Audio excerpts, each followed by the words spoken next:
मुलगा ते गेलाय, प्रशासनाने 10 लाख रुपये चेक दिले, काय वाटतं?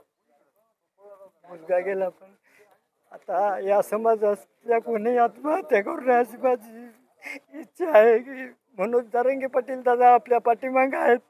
माझा मुलगा गेला, पण समाजासाठी गेला.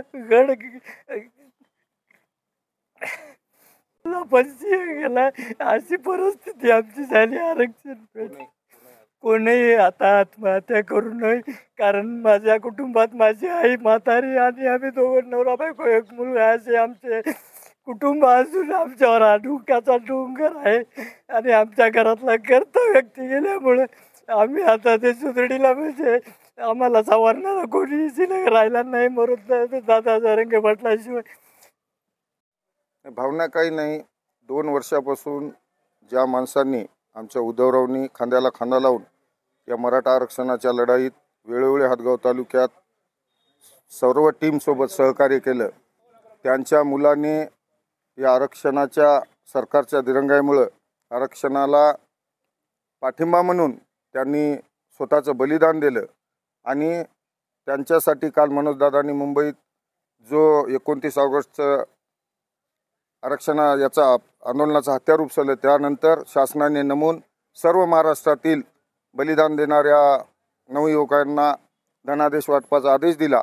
तरी पण आम्ही सर्व टीम आमची हातगाव तालुक्यातील 3-4 दिवस झाले इथं तहसीलला तळ ठोकून होतो, पण राजकीयदृष्ट्या त्याच्यात हस्तक्षेप करून आमच्या या उद्धवरावांना त्यांचा मुलगा जाऊनसुद्धा, समाजासाठी मुलगा जाऊनसुद्धा मध्ये राजकारण आणू लागले. आमचे मनोजदादा सोबतची सर्व अंगरक्षक टीम व आमचे जिल्ह्यातील आमची जिल्ह्याची टीम हे सर्वजण आज म्हणल्या हजर झाले.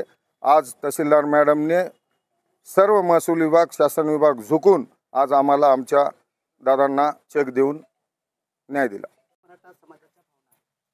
मराठा संघर्ष योद्धा मनोजदादा जरांगे पाटील यांनी उभा केलेल्या आंदोलनाच्या लढाईमध्ये आमच्या हातगाव तालुक्यातील इरापूर गावचा गजानन उद्धवराव देशमुख नावाचा आमचा नवतरुण मनोजदादाच्या या आरक्षणाच्या लढाईमध्ये लढत असताना शासनाच्या निष्क्रियतेमुळे त्यांनी आपलं बलिदान देऊन मराठा समाजाला आरक्षण मिळावं अशी आहुती या ठिकाणी दिली.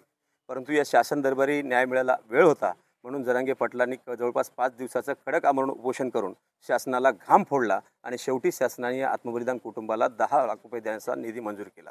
तो निधी देण्यासाठी सुद्धा आम्हाला संघर्षच करावा लागला. मागील 2 दिवसापासून आमच्या हातगाव तालुक्यातील मराठा सेवक नेहमी येऊन या तहसीलमध्ये येऊन आमचा संघर्ष केलेल्या बांधवांच्या कुटुंबाला न्याय देण्यासाठी प्रयत्न करत होते, पण शेवटी आज प्रशासन नमलं आणि मराठा सेवकांच्या हातचे त्या कुटुंबाला 10 लाखाचा धनादेश सुपूर्द केला.